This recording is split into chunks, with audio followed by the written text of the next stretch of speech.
ఓం గం గణపతయే నమః. ఓం శివాయ గురవే నమః. ఓం వందే శంభు ఉమాపతిం సురగురం వందే జగత్కారణం వందే పన్నగభూషణం మృగధరం వందే పశూనాం పతిం వందే సూర్య శశాంకవహ్నినయనం వందే ముకుంద ప్రియం వందే భక్తజనాశ్రయం చ వరదం వందే శివం శంకరం. శ్రీ శివమహాపురాణము. కాలవంచన. అయితే మృత్యువు నుండి బయటపడే మార్గమే లేదా అంటే ఉంది. అంతా నిద్రపోతున్న వేళ ఏమాత్రపు దీపపు వెలుతురు కూడా లేని చీకటిలో పరిశుభ్రమైన ప్రక్క మీద సుఖాసీనుడై చూపుడు వ్రేళ్లతో 2 చెవులు మూసుకోవాలి. అలా ముహూర్తకాలం అంటే 48 నిమిషాలు ఉన్నట్లయితే శరీరంలోని ధ్వని వినిపిస్తుంది. అలా ధ్వని వినబడినట్లయితే ప్రదోషకాలం తినిన ఆహారమంతా జీర్ణమైపోతుంది. జ్వరము మొదలైన రోగాలన్నీ నశించిపోతాయి. ఆ వినబడే అంత శబ్దం 9 రకాలుగా ఉంటుంది. 1 సాధారణ మ్రోత, చిత్తశుద్ధి కలిగిస్తుంది, వ్యాధులు హరిస్తుంది, జనవశీకరణం కూడా కలిగిస్తుంది. కంచు మ్రోగినట్లుగా వినబడుతుంది. 2సారి విష జంతువులు, భూత ప్రేత పిశాచాలు స్వాధీనాలు అవుతాయి కంచు మోగినట్లుగా వినపడితే.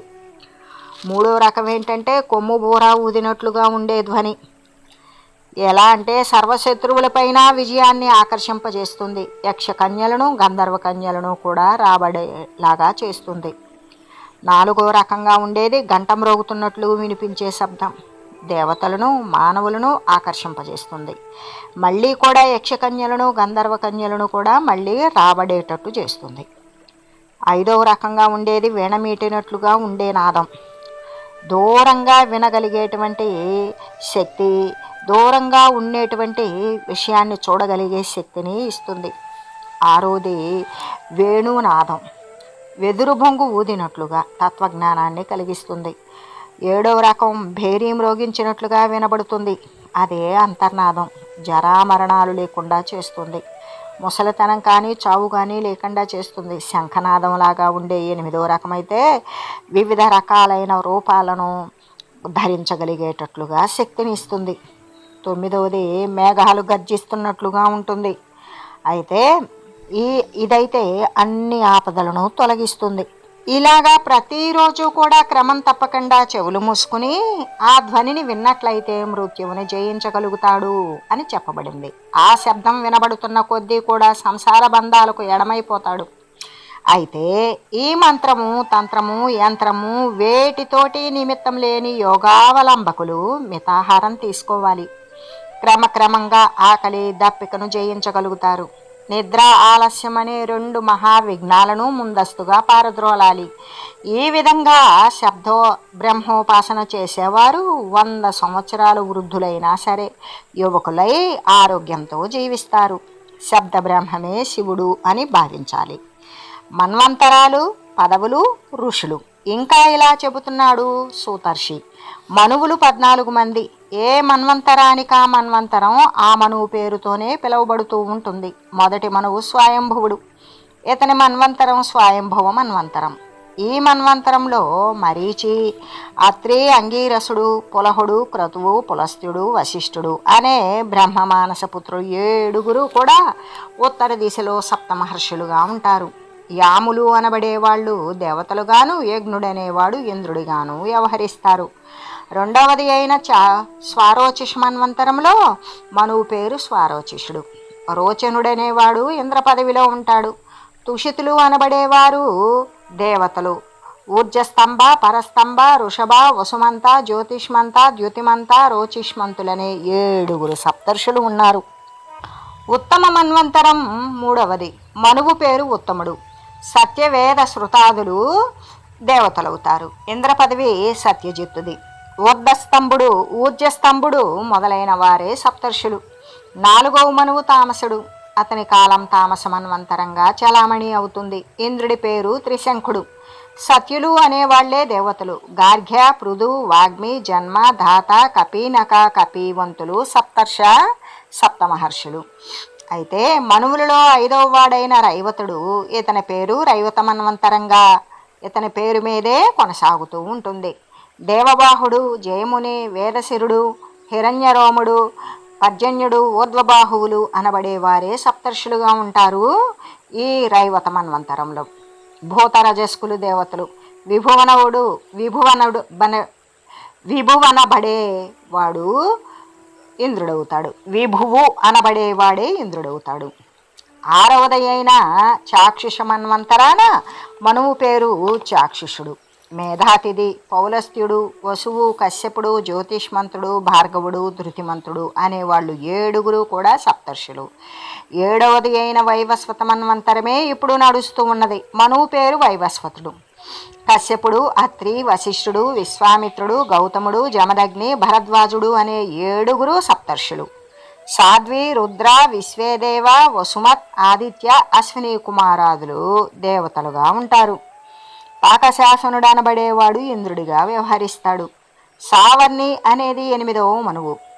మన్వంతరం పేరు సావర్ణి మన్వంతరం. అంగీరస, వాసిష్ఠ, ఆత్రేయ, హావ్య, పులహాదులు అనేవారు సప్తర్షులు.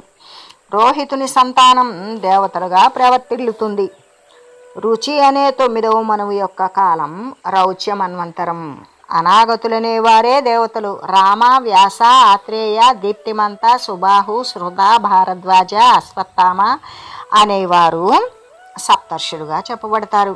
ఈ మన్వంతరంలో బలి చక్రవర్తి ఇంద్రత్వాన్ని నేర్పుతాడు. బ్రహ్మసావర్ణి మన్వంతరం 10వది.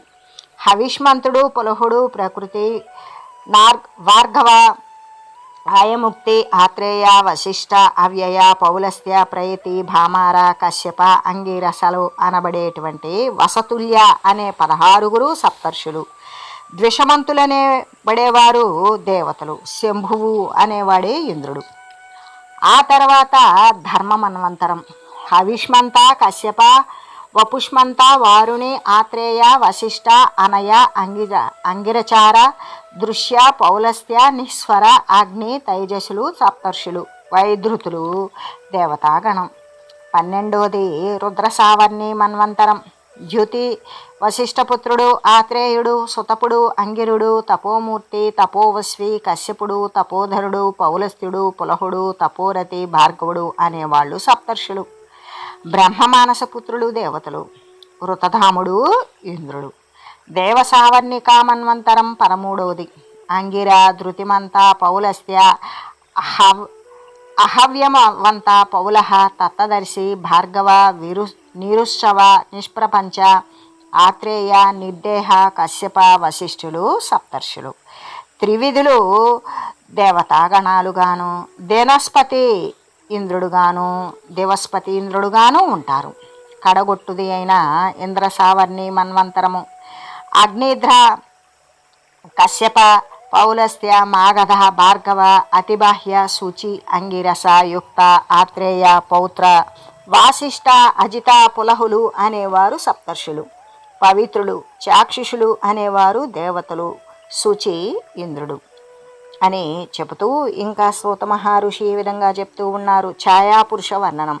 శుభ్రంగా స్నానాదులు అవి ముగించుకున్న తర్వాత పరిశుభ్రములైన తెల్లటి బట్టలు ధరించాలి. పూలమాల వేసుకోవాలి. శివపంచాక్షరిని కానీ లేదా ఓం హ్రీం నమః సదాశివాయ అనే నవాక్షరి మంత్రం కానీ జపిస్తూ ఉండాలి. సూర్యుడు కానీ చంద్రుడు కానీ మన వైపున ఉండేలాగా చూసుకొని పైన చెప్పిన మంత్రం జపిస్తూ తన నీడను చూసుకుంటూ ఉండాలి. కాసేపు చూసుకున్నాక అదే నీడ తెలుపు రంగులో ఆకాశంలో చూడగలుగుతాము. దానినే ఛాయాపురుషుడు అంటాము. అనుభవంలోకి వచ్చాక నీడ ద్వారా శివదర్శనం లభిస్తుంది. తద్వారా ఫలం చెప్పుకోవాలి. అయితే తల నీడ తలలేనిదిగా కనిపిస్తే మాత్రం ఆ వ్యక్తి 6 నెలల్లో అంతరించిపోతాడు. శరీర ఛాయ తెల్లగా ఉంటే ధర్మం వృద్ధి చెందుతుంది. నల్లగా ఉంటే పాపం అభివృద్ధి చెందుతుంది. ఎర్రగా ఉంటే చిక్కులు కలుగుతాయి. మరి పసుపుగా ఉంటే శత్రుత్వం సంభవిస్తుంది. వక్రహీనమైతే ముఖం కనబడకపోతే బంధువులు నశిస్తారు. వంకరగా కనిపిస్తే భార్య చనిపోతుంది. పాదాలు ఆనకపోతే విదేశీ ప్రయాణం ఏర్పడుతుంది. ఇది ఛాయాపురుష లక్షణం. ఇప్పుడు పితృశ్రాద్ధ ప్రశంస. ఆ తర్వాత మరి పితృశ్రాద్ధాధికాలు సత్యమేనా అనే ప్రశ్న సౌనకులు చేయగా సమాధానం ఇస్తూ సూత మహర్షి ఇలా చెప్పసాగాడు. ఆహా, శ్రాద్ధ కర్మలన్నీ సత్యమే. అయితే కల్పంలో చెప్పింది చెప్పినట్లుగా చేయాలి. పూర్వం శంతన మహారాజు మరణించిన అనంతరం భీష్ముడు పితృశ్రాద్ధం పెట్టాడు. పిండాన్ని దర్భలపై ఉంచాడు. అదే సమయంలో శంతనుడి చెయ్యి భూమిని చీల్చుకొని పైకి వచ్చింది. పిండం కోసం చెయ్యి చాపింది. అప్పుడు భీష్ముడు, హే తాతపాద, క్షమార్హుడును, శ్రాద్ధ పిండాన్ని తండ్రి చేతి యందు ఉంచుము అని కల్పంలో లేదు. కాబట్టి కల్ప ప్రకారంగా దర్భలపై ఉంచాను, దయ ఉంచి అందుకో అన్నాడు. శంతనుడు అతని ధర్మపాలనకు సంతోషించి, ప్రలోభరహితుడువైన గాంగేయ, స్వచ్ఛంద మరణాన్ని వరంగా ఇస్తున్నాను, స్వీకరించు అని దీవించాడు. అందువల్ల శ్రాద్ధ కర్మలు ఎప్పుడూ కూడా కల్పోక్త రీత్యా యథావిధిగానే చెయ్యాలి. పితరుల గణాలు స్వర్గంలో సప్త సంఖ్యాకంగా ఉన్నాయి. వాటిలో 4 మూర్తిమంతాలు, 3 నిరాకారాలు. పితృకర్మలలో వెండి పాత్రలు వాడడం చాలా ఉత్తమం. కనీసం వెండి కలిపి చేసినా వాడాలి. పితరుల వల్లనైనా సరే చంద్రాభివృద్ధి జరుగుతుంది, కర్తకు వంశాభివృద్ధి కలుగుతుంది. దేవకార్యాదపి మున్యే పితృకార్యం విశిష్యతే. దేవతా పూజల కన్నా కూడా పితృకార్యమే అత్యంత ప్రధానం. శ్రాద్ధ కర్మలలో స్వధాకారాన్ని ఉచ్చరిస్తూ అగ్నిలో హవనం చేయాలి. పితృశ్రాద్ధం వలన సాగర, వన, పర్వత, సర్వ సస్య శోభితమైన స్థావర జంగమాలన్నీ సంతోషపడతాయి, పుష్టిని పొందుతాయి. కాబట్టి మానవులు సర్వదా తమ పితరులను తృప్తిపరుస్తూనే ఉండాలి. తండ్రికి, వారి తండ్రి గారికి గోత్రనామయుక్తంగా 3 పిండాలు వదిలినట్లయితే వారు సంతృప్తులవుతారు. శ్రాద్ధ కర్మలోని విధులు వివరణ. సోతర్షి చెప్పింది విన్నారు సౌనక ఋషులు. మళ్ళీ ప్రశ్నించారు. సోతర్షి, జీవులు తమ తమ కర్మానుసారంగా స్వర్గము, నరకము మొదలైన లోకాలు పొందుతారు కదా, మరికొందరు మళ్ళీ పుడతారు కదా, అటువంటప్పుడు ఈ శ్రాద్ధ కర్మల్లో వదిలే పిండం వారికి ఎలా అందుతుంది అని నవ్వాడు శూద్రుడు. మంచి ప్రశ్నే వేశారు.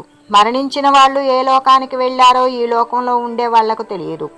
అందుకే శ్రాద్ధ పిండ ప్రధాన వేళ అగ్నీకరణ, బ్రాహ్మణ భోజన, పిండ ప్రధాన, వికిర, దక్షిణ, దాన, భూరి భోజనాదులు అనే 6 విధాలు నిర్వహించాలి. వాటి వివరాలు ఏమిటంటే, అగ్నీకరణం అంటే ఈ అగ్నీకరణం ద్వారా పంపబడిన కవ్యాలు దేవలోకంలో ఉన్న పితరులకు చెందుతాయి. రెండోది, యమలోకంలోనే ఉన్నట్లయితే వాళ్ళకి పిండ ప్రధానంగా తెలలో వదిలినవి చేరతాయి. మరీ నరకంలో ఉన్న పితరులకైతే వికిరాన్నం ఉంచాలి, అది వారి పరమవుతుంది. అదే 4వ రకం. స్వర్గంలో విరాజిల్లేటువంటి వారికైతే అన్నదానం అంటే భూరి భోజనం వల్ల తృప్తి కలుగుతుంది. ఒకవేళ వారు మానవలోకంలోకి గనక ఉన్నట్లయితే, పునర్జన్మను గనక పొంది ఉంటే మనం ఇచ్చే దక్షిణ వాళ్ళను తృప్తిపరుస్తుంది. అందువల్ల పితరుల ఉనికి మనకు తెలియదు కాబట్టి వారు ఎక్కడ ఉన్నా అదే నిమిత్తంపై 6 కర్మలను పాటించాలి. అందువల్ల పితరులు ఏ లోకాల్లో ఉన్నా తమకు అర్హమైన అర్పించబడిన కవ్యాలను వారు అందుకుంటారు. పరమ పవిత్రమైన ప్రయాగ క్షేత్రంలో శ్రాద్ధం చేస్తే ఏ లోకం వాసులకైనా చేరిపోతుంది. మనం ఒక్క విషయం గుర్తుంచుకోవాలి. పితరులు ఎక్కడ ఉన్నా, ఏ లోకంలో ఉన్నా, వాళ్ళు ఏ పరిస్థితుల్లో ఉన్నా సరే నిత్యానుగ్రహ సమర్థులు. వాళ్ళు నరకం అనుభవిస్తున్నా సరే అనుగ్రహం కలిగిందిరా అంటే స్వర్గ సుఖాలన్నీ మనకు అందించగలవాళ్ళు. అందువల్ల ఎల్లప్పుడూ పితరులను సంతోషపెడుతూనే ఉండాలి అని చెప్పాడు సూతర్షి. ఆ అనంతరం సప్తవ్యాధ చరిత్రను చెప్పమని అడిగారు. సూత మహర్షి చెప్పడం ప్రారంభించాడు. సప్తవ్యాధ చరిత్రం. భరద్వాజ వంశంలో కౌశికుడు అనే బ్రాహ్మణుడు ఉండేవాడు. అతగాడికి వాగ్దుష్టుడు, క్రోధనుడు, హింస్రుడు, పిసునుడు, కవి, స్వపృష్టుడు, పితృవర్తి అనే 7 కొడుకులు ఉండేవారు. ఆ 7 కొడుకులు కూడా గర్గుడి వద్ద శిష్యులుగా చేరారు. వేదాంగాలు, శాస్త్రాలు శ్రద్ధగా నేర్చుకున్నారు. ఇలా ఉండగా ఒకనాడు కౌశికుడు కాలధర్మం చేశాడు. దాంతో కుర్రాళ్ళు 7 కూడా గురువునే ఆశ్రయించారు. గురువుగారి చెంతనే ఉంటూ గోరక్షణ చేస్తూ ఉండేవారు. అక్కడ ఉండగానే ఒకనాడు పితృతిథి జరిపేందుకు దారి లేదు. ఆ క్షణంలో వాళ్ళు గురువుగారి గోవుల్ని మేపుతున్నారు. అందువల్ల ఆ సోదరుల్లోని కవి స్వస్పృష్టులనే ఇద్దరు అభ్యంతరపరిచినప్పటికీ కూడా తప్పనిసరిగా తలిచి పితృభక్తితో ఆ గోవును చంపేసి పారణ పెట్టేశారు. ఆశ్రమానికి వెళ్ళి ఆవును పులి చంపింది అని చెప్పి దూడను మాత్రం గురువుకు అప్పగించేశారు. నమ్మాడా వెర్రి బ్రాహ్మణుడు. ఆయన నమ్మితే సరిపోతుందా? చేసిన పాపం వదలొద్దు. గోహత్య, గురుద్రోహం అనే 2 పాపాలకు గాను ఆ మరుసటి జన్మలో మనస్వి అనే బోయివాడికి కొడుకులుగా జన్మించారు. అయినా కూడా పూర్వజన్మ కృత తీవ్ర ప్రయత్నపూర్వక పితృకార్య నిర్వహణ పుణ్యం వల్ల గత జన్మ తాలూకు జ్ఞాపకాలలో ఉండేవారు. ఆ కారణంగా బోయవారై పుట్టినప్పటికీ కూడా మద్య మాంసాలు త్యజించి నియమనిష్టలు పాటిస్తూ అప్పటి కులాచార రీత్యా శివారాధన చేస్తూ ఉండేవారు. ఈ జన్మలోని అహింసావ్రత పుణ్యాదుల వల్ల ఆ పై జన్మలో చక్కన జక్కవ పక్షి సోదరులుగా పుట్టారు. ఆ స్త్రీ పక్షి సంగమము ఎరుగకుండా బ్రహ్మచర్యాన్ని అవలంబించారు. ఆ జన్మలో సుమనసుడు, సువాక్శుద్ధుడు, భద్రదర్శనుడు, స్వతంత్రుడు, సుయజ్ఞుడు, కులీనుడు అనే పేర్లతో జన్మించిన ఆ చక్రవాక సప్తకం సరిద్వీపంలో విహరించేది. ఈ ప్రదేశాధీశుడైన రాజు ఒకనాడు పత్ని పుత్ర పరివారయుతుడై ఈ పక్షులు సంచరించే వనానికి వచ్చాడు. అతని వైభోగం చూసిన ఒక చక్రవాకము తాను రాజుగా పుట్టాలని కోరుకుంది. తక్కినవి రాజుకు మంత్రులుగాను ఇతర రాజోద్యోగులుగాను ఉంటామని అన్నాయి. తీవ్ర ఉపవాసాదులు అతులిత బ్రహ్మచర్యం పాటించిన పుణ్యంతో మరుసటి జన్మలో వారి కోరిక నెరవేరిపోయింది. జన్మాంతరాన వారు బ్రహ్మదత్తాది శుభాధేయులై కాంపిల్య నగరంలో ఉత్తమ మానవులుగా జన్మించారు. ఛిద్రదర్శి, సునేత్రుడు అనే నామాంతరాలు కలిగిన ఆ పక్షులు వేదాంగ పారంగతులైన విప్రులుగాను బ్రహ్మదత్తుడనే క్షత్రియుడుగాను ప్రభవించడం జరిగింది. కాంపిల్య నగరాధీశుడు ఆ బ్రహ్మదత్తుడికి పట్టం కట్టి తాను తపోవనాలకు వెళ్ళిపోయాడు. శుద్ధ విప్రులైన మంత్రులు తమ పుత్రులను మంత్రులను చేశారు. ఆ విధంగా చక్రవాకాల కోరికలు తీరాయి. అయినా ఎడబాయిన పూర్వజన్మ స్మృతుల వల్ల తాము ఆచరించిన పితృకార్యము అహింస, బ్రహ్మచర్యోపవాసాలే ఈనాటి ఈ ఉత్కృష్ట పదవులకు కారణంగా గుర్తించిన వారే, మరు జన్మను గురించి ఆలోచించిన వారే జన్మరాహిత్యాభిలాషతో ఉత్కృష్టములైనటువంటి క్రియలనే ఆచరించారు. ఋషులారా, సర్వవిధ శరీరకృత దోషాలు, మానసిక పాపాలు, వాచిక కల్మషాలు అన్నీ తక్షణమే నివారింపజేసి శరీరము, వాక్కు, మనస్సులకు తగిన పుష్టినిచ్చే సప్తవ్యాధ చరిత్రం శ్రద్ధాలువులు, బుద్ధిమంతులు అయిన వారంతా తప్పక తెలుసుకోవాలి అని చెప్పి అనంతరం మునిగణ వాంఛితానుసారంగా సూతుడు తన గురువుగారైన వ్యాసులు వారి విషయమై బోధించసాగాడు. పరాశర వృత్తాంతము. బ్రహ్మమానసపుత్రుడైన వశిష్ఠుల వారి మనవడు పరాశరుడు అఖండ జ్ఞానం సంపాదించాడాయన. ముఖ్యంగా ఖగోళ జ్ఞాన ప్రియుడైన ఆయన గొప్ప జ్యోతిష శాస్త్రవేత్తగా పరిణమించాడు.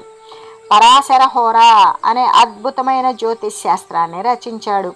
వశిష్ఠుడి మనుమడనో శక్తిగారి అబ్బాయినో కాకుండా తనకు తాను స్వకీయమైన ప్రజ్ఞతో తపస్సుతో బ్రాహ్మణ శ్రేష్ఠులందరిలోనూ అగ్రగణ్యుడుగా ఆనాటి వారందరి చేత కూడా ఆరాధించబడ్డాడు.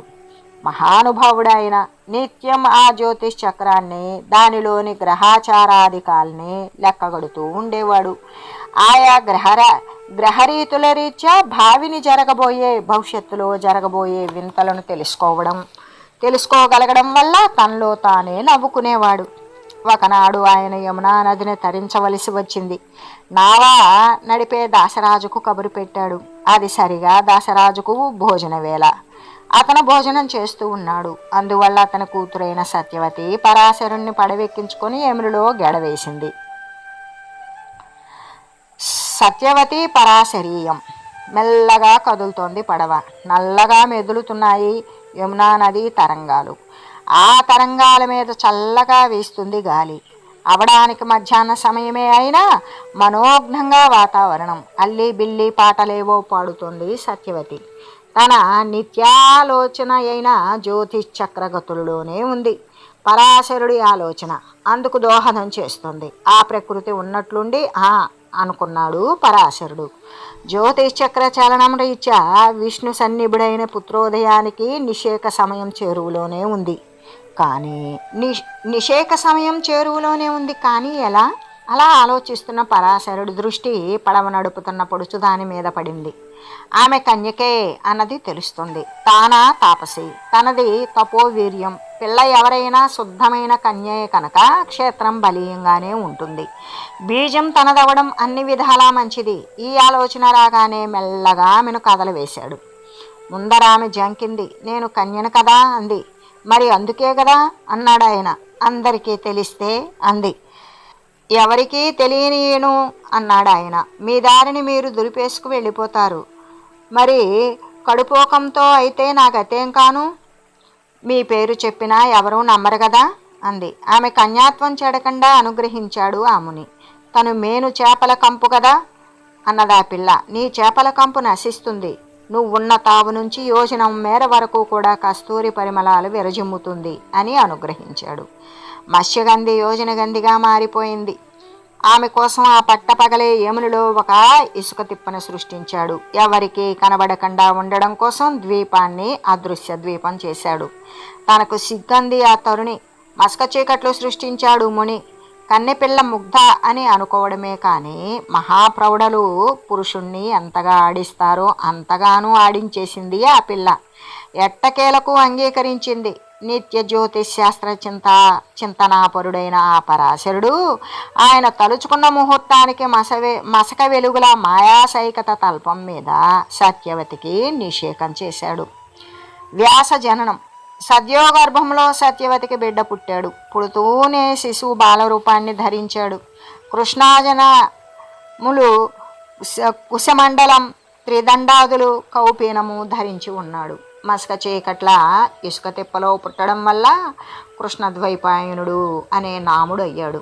బాలరూపాన్ని ధరిస్తూనే తల్లికి నమస్కరించాడు. తపస్సుకు అనుమతించు తల్లి అని ప్రార్థించాడు. తన అవసరం ఏర్పడినప్పుడు తలుచుకోమన్నాడు. అలా తలుచుకోవడం ఆలస్యంగా కనిపిస్తానన్నాడు. నల్లని మేనును గారింపుతో సహా అదృశ్యుడైపోయాడు. జరుగుతున్న అద్భుతాలకు ఆశ్చర్యంలో మునిగిపోయి ఆ పిల్ల అక్కడి నుంచి తాను ఎప్పుడు అదృశ్యమైందో, తన జాలరీ గొడవ ఎప్పుడు చేరుకుందో తనకే తెలియదు. ఏమైనా అడుగుతారేమోననుకుంది కానీ ఎవ్వరూ ఏమీ అనలేదు. తను మునితో పడవ నడుపుకు వెళ్ళడం అవి ఏమీ జరగనట్లే అందరూ ప్రవర్తించారు. ఋషీశ్వరులారా, మీరు తెలుసుకుంటున్న శివపురాణ గ్రంథ రచయిత, వేదాలను విభజించిన వాడు, విష్ణువాభుడు, పూజనీయుడు అయిన ఆ వేదవ్యాసుల వారి జననం ఇలా సంభవించింది. వ్యాసుడి కథ. అలా పుడుతూనే తపోభూములకు తరలిపోయిన ఆ మహనీయుడు అనంతరాన ఏం చేశాడు అని అడిగారు సౌనకాది ఋషులు. తపస్సు చేశాడు. సూతుడు చెబుతున్నాడు. ఆ తపస్సిద్ధి విషయంలోనే బ్రహ్మచే నియమితుడై వేదగుత్యాన్ని 4 వేదాలుగా విభజించాడు. మరుగున పడిపోతున్న మహత్తర విషయాలన్నింటినీ క్రోడీకరించి పురాణాలుగా వ్రాయసాగాడు. ఆ రోజుల్లోనే ఆయనకు పిల్లల మీదకు మనసు పోయింది. అరణి మధిస్తూ ఘృతాచి అనే అప్సరసను చూసి చెలించాడు. ఋషికి భయపడి ఆమె చిలక రూపం ధరించింది. చిలక లాంటి ఆ చిలక గురించి ఆలోచనలో మధిస్తున్న అరణిలోనే స్ఖలించిన వీర్యాన్ని చిలికేశాడు. మరింత మధించాడు. అందులోంచి అగ్నికి బదులు అగ్ని సమతేజో విరాజమానుడైన బిడ్డ జన్మించాడు. బ్రహ్మాదుల బిడ్డపై పుష్పవృష్టిని కురిపించారు. బ్రహ్మ స్వయంగా దిగి వచ్చాడు. దర్భాసన, కృష్ణాజిన, మౌంజీదండ, కమండలాలను ఆ బాలుడికి బహుకరించాడు. సుఖ సౌందర్య మనన వేళ స్ఖలిత వీర్య సంజాతుడైన ఆ బాలుడికి సుకుడు అని పేరు పెట్టారు. ఓ పుణ్యాత్ములారా, ఆ గర్భయోగి అఖిల లోకారాధ్యుడు అయిన శ్రీ సుఖయోగీంద్రుడి ఈ దివ్యావతార ఘట్ట శ్రవణంతో ఈ పుణ్యాలు అన్నీ ద్విగుణీకృతమయ్యాయి. ఆయనను తలుచుకోవడం వల్ల, మీకు తెలియజేయడం వలన కూడా నా పుణ్యాలు కూడా పంటకు వచ్చాయి. శుకుడు బృహస్పతి దగ్గర విద్యాభ్యాసం చేసి వచ్చాడు. వ్యాసుడు అతనికి పెళ్లి చేయాలనుకున్నాడు. శుకుడు అంగీకరించలేదు. వ్యాసుడు కలతపడ్డాడు. మళ్ళీ పెడాకులు లేకుండా బిడ్డ ఏ బైరాగుల్లో కలిసిపోతాడో అని భయపడిపోయాడు. నయాన్న భయాన్న చెప్పి చూశాడు. చెప్పొద్దు గురువుగారు, విష్ణు భాగవతం రాశాడన్నా, దేవీ భాగవతం రాశాడన్నా అదంతా మా శుకుడి కోసమే. అవన్నీ వ్రాసి వాడి చేత నా చేత చదివించాడు. అయినా సరే శుకుడి సంసార లంపటంలోకి దిగనుగాక దిగనన్నాడు. చివరికి జనకుడి దగ్గరకు పంపించాడు వ్యాసుడు అతన్ని. ఆ జనకుడేమంతా ఏం మంత్రమేశాడో కానీ అంతటి శుకుడు మళ్ళా తండ్రి ఆశ్రమానికే చేరుకున్నాడు. ఈలోగా నా చదువు ముగిసింది. వ్యక్తుడు కమ్మన్న గురువు యొక్క ఆశీస్సులతో నేను బయటకు వచ్చేశాను. జనకుడి హితవుతో జనకుడి ఆశ్రమం చేరిన శుకుడు తన తర్వాత తండ్రి ఆశయం మేరకు పేవరి అనే పిల్లను పెళ్ళాడానని, పిల్లల్ని కన్నాడని, మనములు పుట్టారని, మనుముడైన బ్రహ్మదత్తుడు రాజయ్యాడని, ఆ పిమ్మట శుకుడు సిద్ధి పొందాడని, పంచభూతాలలోనూ కలిసిపోయాడని చెప్పుకున్నారు.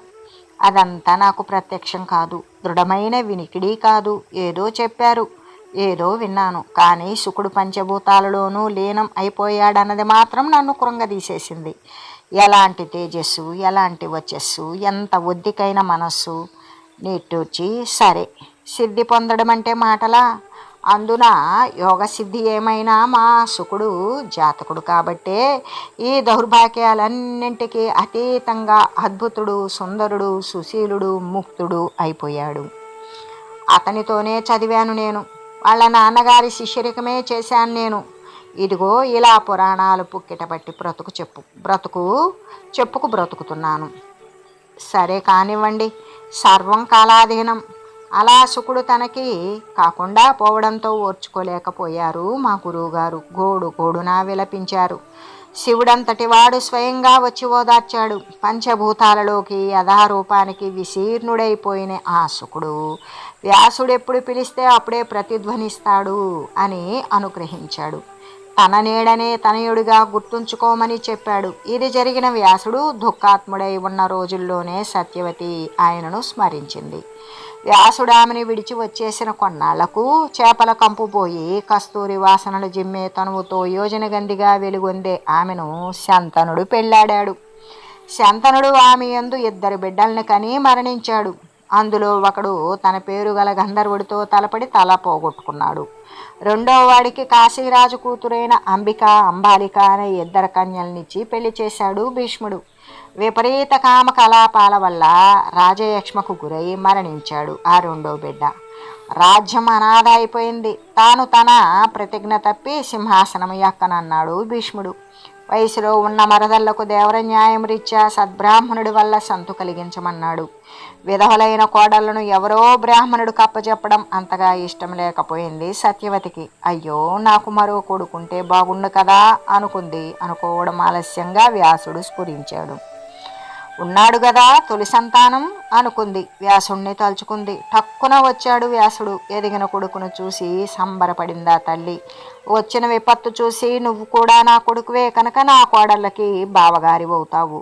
తపస్యాలివి, పరాశరాత్మజుడివి కనుక నువ్వు బ్రాహ్మణుడివే అవుతావు. ఉభయతారకంగా దేవర న్యాయాన్న నీ మరదళ్ళ యందు బిడ్డల్ని కనవయ్యా అని చెప్పింది. ఒక్కగానొక్క కొడుకు తనకి కాకుండా పోయిన దుఃఖంలో తలమునకలై ఉన్న వ్యాసుడు తన ద్వారా పుత్రుడు కలగడానికి అంగీకరించాడు. పెద్ద కోడలైన అంబికను అలంకరించి వ్యాసుడి చెంతకు పంపిందామె. వ్యాసుడు ఆమెతో క్రీడించాడు. మరుసటి రోజు ఉదయం తల్లి వద్దకు వచ్చి, అమ్మా, నువ్వు చెప్పినట్లే చేశాను.